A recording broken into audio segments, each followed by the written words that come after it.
Look who that is. It's Becca! Hey! We're recording the podcast! Shut up!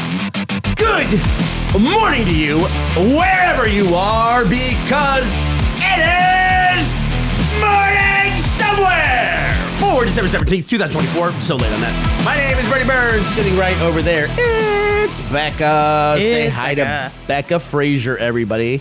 Hello, everyone. One of our favorite guests. Oh. How many appearances do you have now? 3. You have 3? Yeah.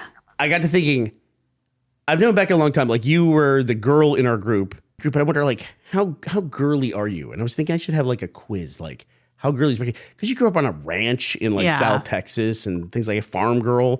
Do you consider yourself girly? Not at all. Oh, yeah? No. I feel like I'm a terrible girl. Do you feel like compelled to pass along, like, girly things to your 2 daughters? Do you feel like...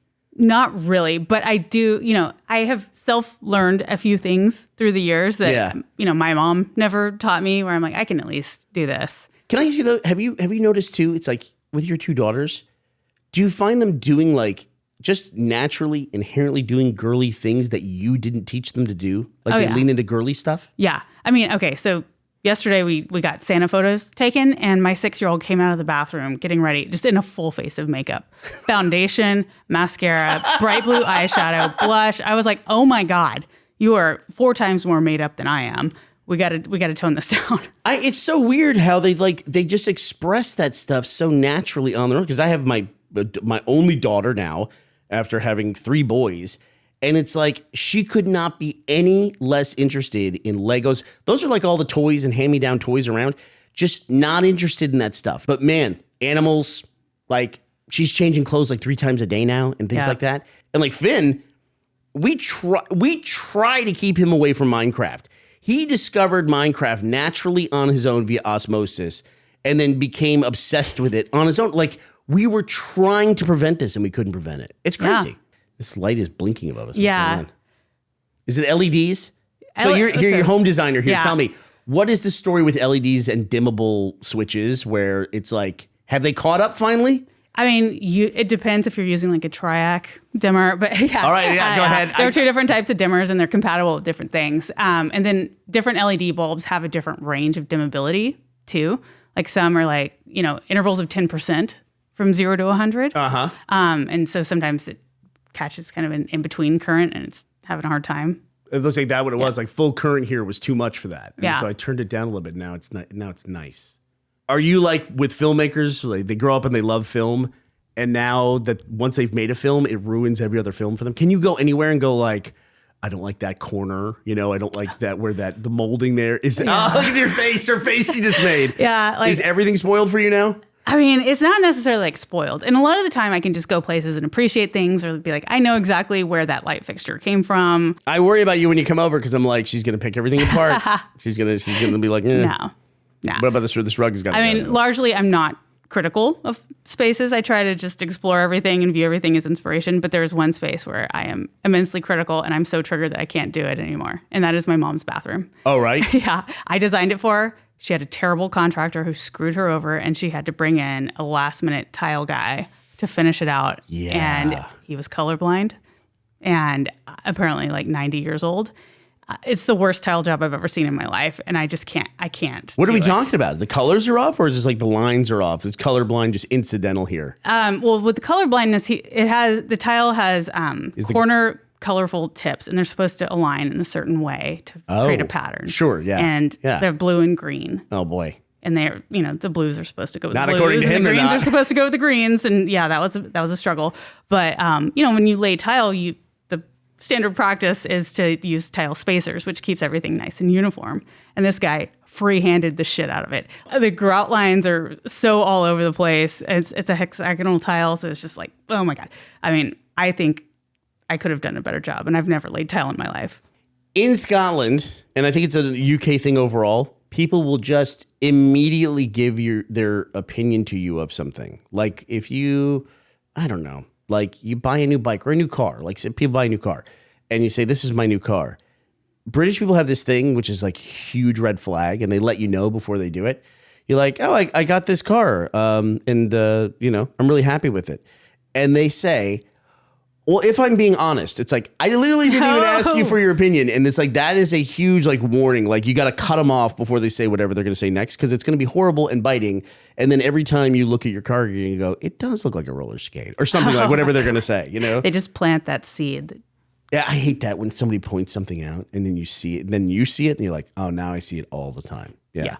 And don't, as advice to people out there, if you have something and you know something you really like and you know the flaw in it, never tell anyone else. Just let them live in the illusion, because like you'll say, oh, you see the crack in the corner? They're like, oh yeah. And then they'll talk about the crack every time, whatever that thing is, whenever they see it. They'll point out the crack to you. You know, it's just horrible. Yeah.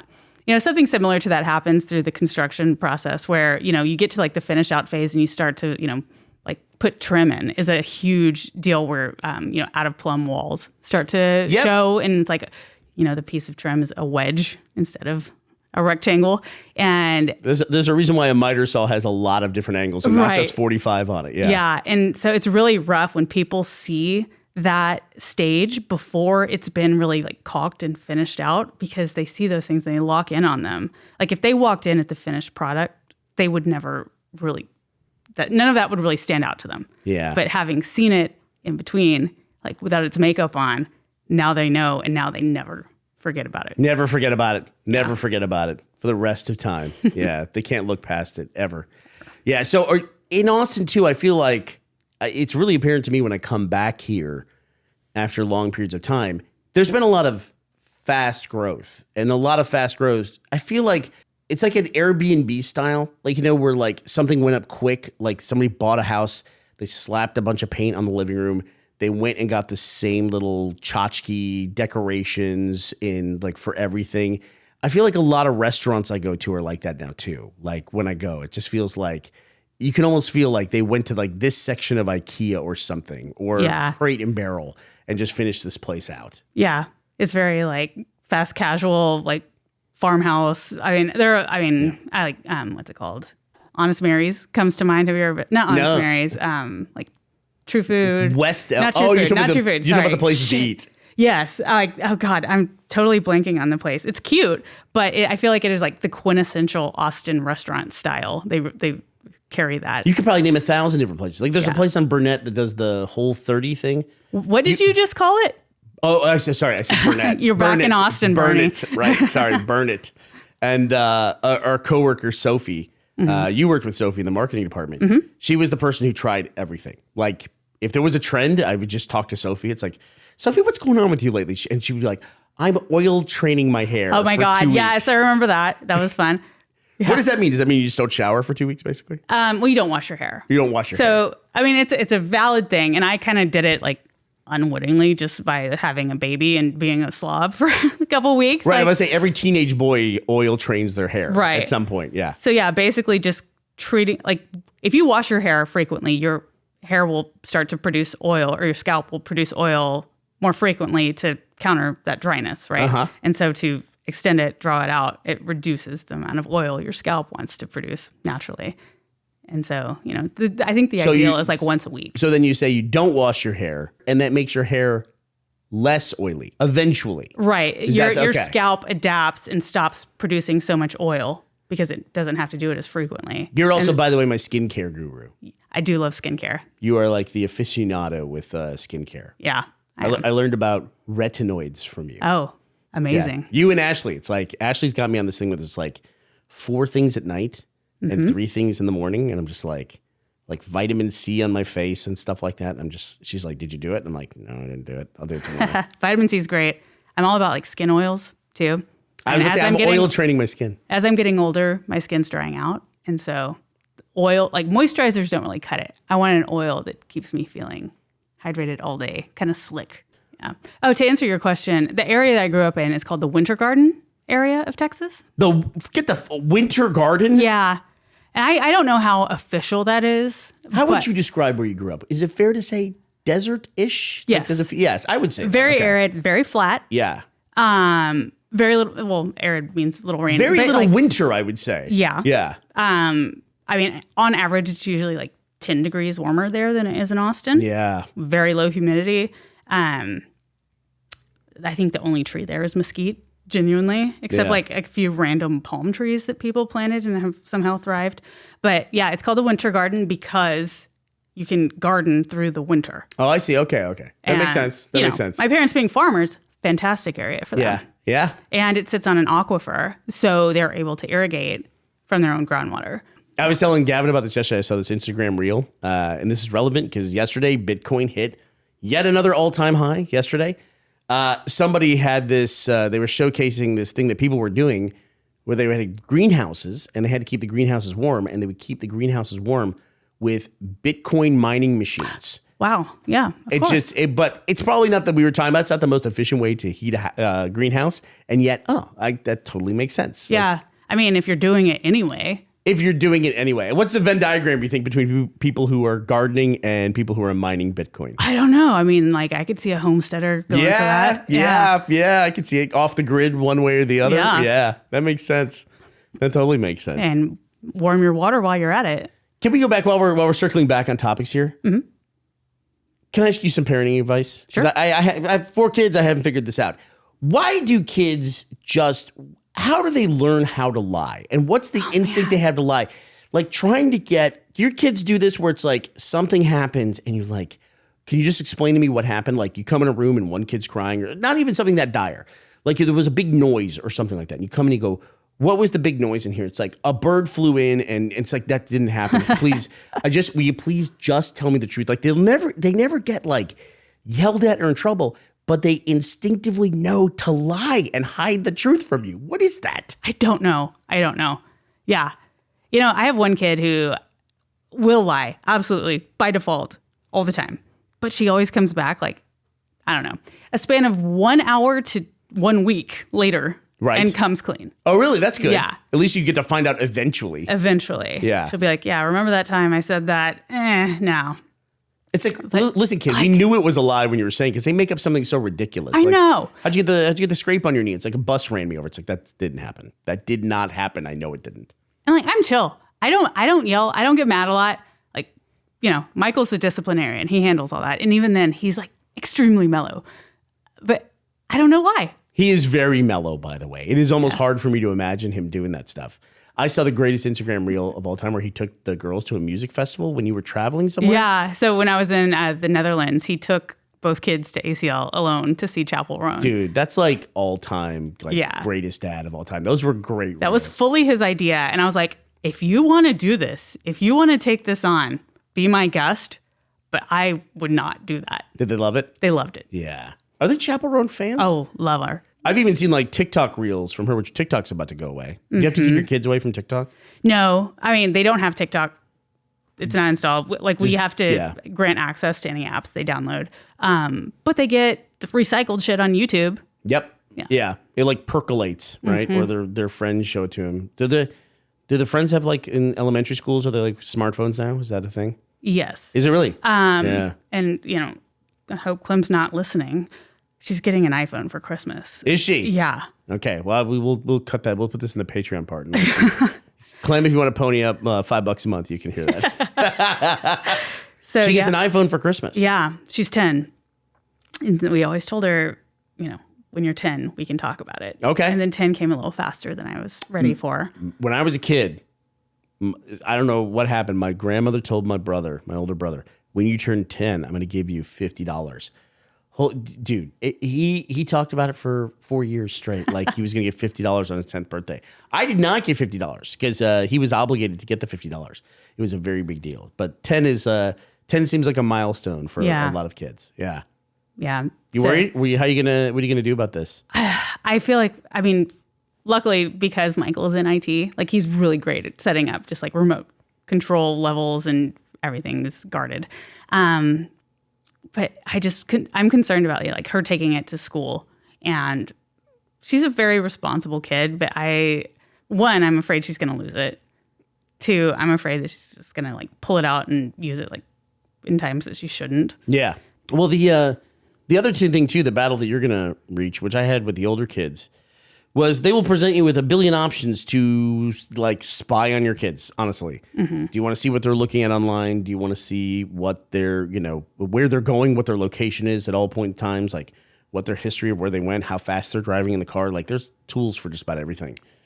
And at a certain age, 10 makes perfect sense. But then you have to figure out, when is it no longer right for me to do this, like kind of thing. And it's like different for every age and every parent. I knew, I'm sure you did too, of like people at like college who, when we were in college, had to like call their parents every day, you know, and things like that. And there was always those kids who would like drive home every single weekend as well. And it's just like, I don't know. I think it's the independence starts somewhere, but it's a hard moment where you're gonna have to figure out like when to start relaxing that stuff. Yeah. And, you know, I was thinking back just yesterday when I turned 16, my parents were very clear, like, you're not getting a car. Don't expect a car. And I think they eventually buckled in my 16th year at some point because they realized there was a convenience factor to be had. I bet that sounds so young to people now, like people not in the U.S. or even just people in the U.S. now in this day and age. 16 sounds like so young to have and be driving your own car.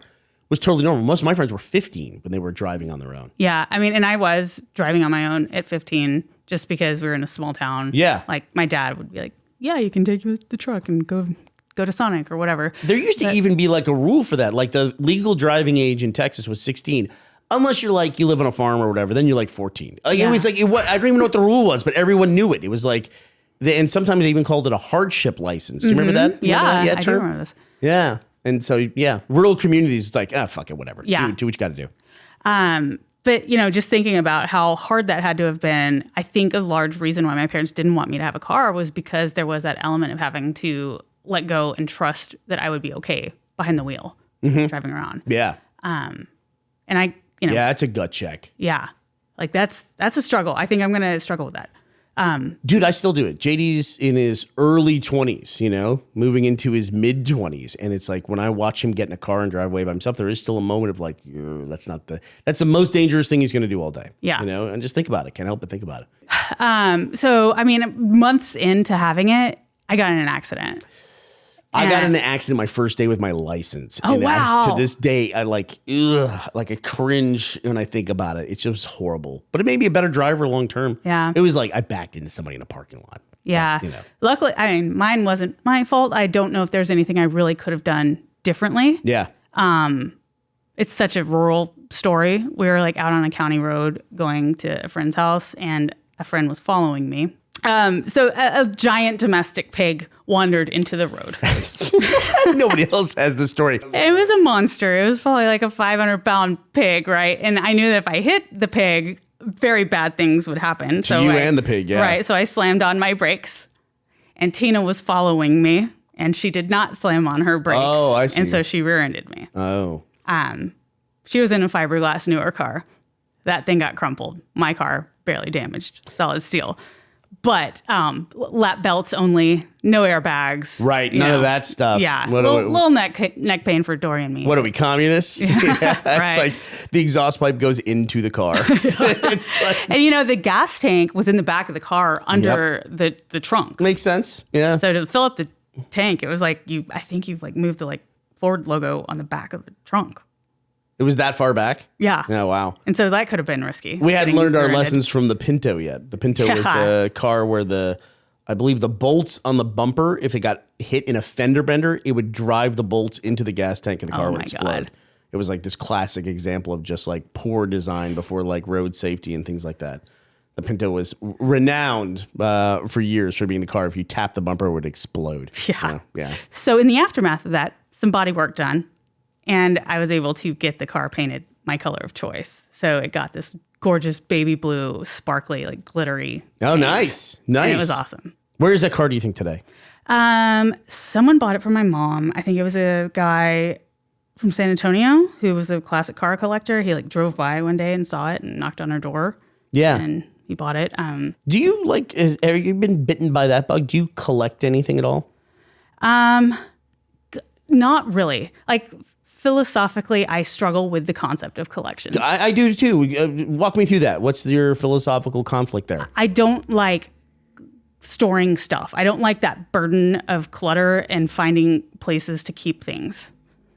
I know exactly what you mean. Yeah. And also I have this thing too. It's like, if I have something and I can't find it, it's the same thing as not having it. Yeah, And Agreed. so it's like if you open like a closet in my house, I look like a lunatic because like I have bins with everything labeled. I look like, I don't know. It's almost like you're in an office building, like living in my house when you open a closet. But it's like, it's so useful. Like people like, I need a USB micro to USB-A cable. It's like, hold on, I'll go get that for you in 2 seconds. Yep. And so I do the labeled bins. I keep everything very organized. So like I collect some things, but to a certain limit. Yes. You know, like I have a record collection. Okay. And I've hit capacity in my record cabinet.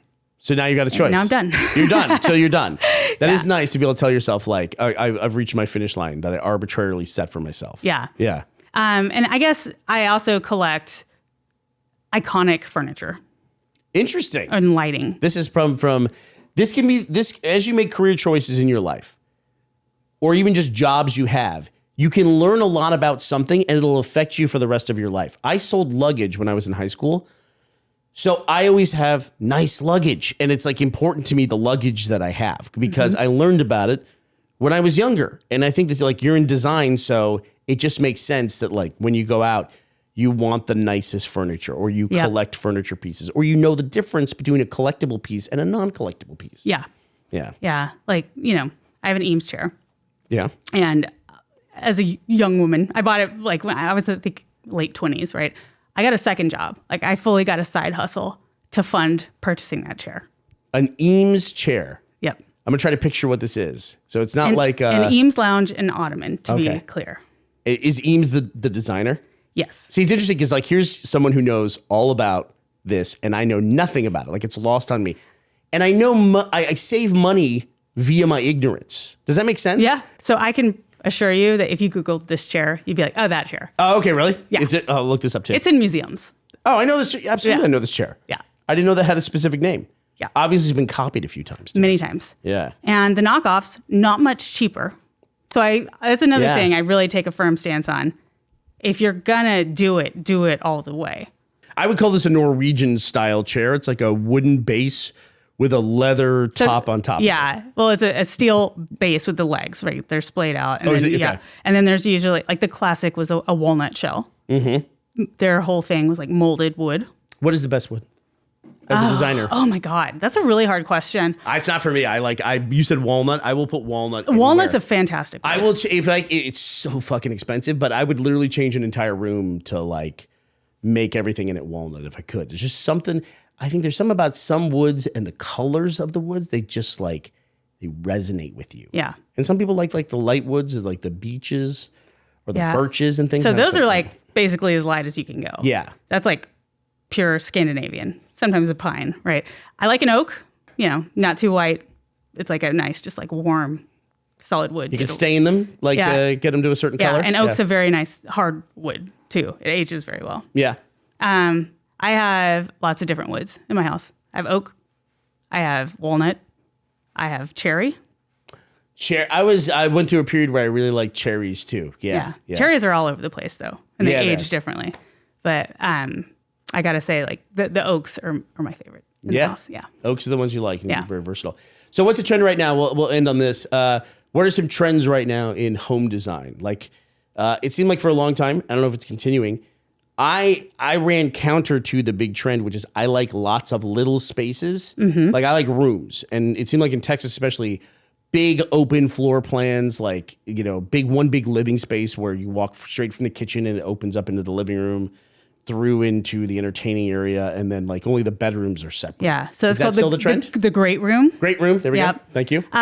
Still largely a trend, but people do appreciate like more closed off spaces. Like, you know, maybe like a partially closed off kitchen. Yeah. Because, you know, the noise bleed got to be a thing. Like if someone were working in the kitchen while someone was trying to watch a movie. Yes. It's a big conflict.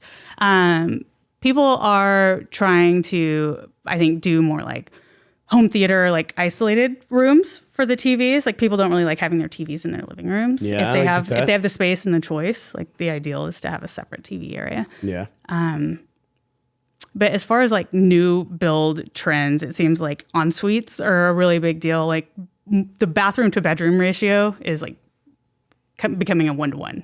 Oh, so you have to have one bath per one bedroom. Wow. Yeah. So you do like a 3-bedroom, 3-bath? That seems like crazy to me. Right. Yeah. And I guess it- especially yeah. in the UK where like those ratios are way off. Well, and every bathroom is like a half bathroom anyway. And being in the Netherlands, we went to the Netherlands in September or October. The way they do bathrooms in that country is wild to me. Yeah. Like they'll do like one large bathroom. So in my aunt's house, it was a bathroom with a single pedestal sink, a toilet, and a clawfoot tub, and that was it. It was a huge bathroom. It was probably 150 square feet. And Oh, wow. That's all that was. Like they could have put so much more in there, and they didn't. And then across the hall was a room with another pedestal sink and a shower. And so that's the shower room, and that's Okay. like apparently a thing they do there. It's just two separate areas. Yeah. In case you want to But like, double down. And then downstairs was a half bath. Well, I always assumed, I guess, that the bathrooms in Europe were so small because they added them like, the cities are so old that at some point, indoor plumbing became a thing. And then they're like, well, we got to figure out where to put this room where we're going to have this Yes. thing. And it just like followed from there. But we're a long way removed from that. And they're still making tiny little bathrooms. Yeah. Exactly. Like that basically set the standard and they've never looked at it and thought, we could do this better. So 1-to-1 ratio. Okay. So that's the trend right And this, now. to be clear, this was a 3-bedroom house. And that was it. There was one shower and 2 toilets in this whole house. And the second floor where all the bedrooms were, just 1 toilet. All right. Well, that does it for us. I do want to say a very special thank you to Janelle Smith, Alex Sinha, and Alejandro Oropez. Am I saying that right? Oropez? Would that be right? How's it spelled? Oropez. Oropez. Oropez. All right. Thank you all for being patrons on our Patreon. We do really appreciate you. All right. Well, that does it for us today. December 17th, 2024. I will be back to talk to you with Ashley tomorrow. Woo! I hope you'll be here as well. Bye, everybody. Bye.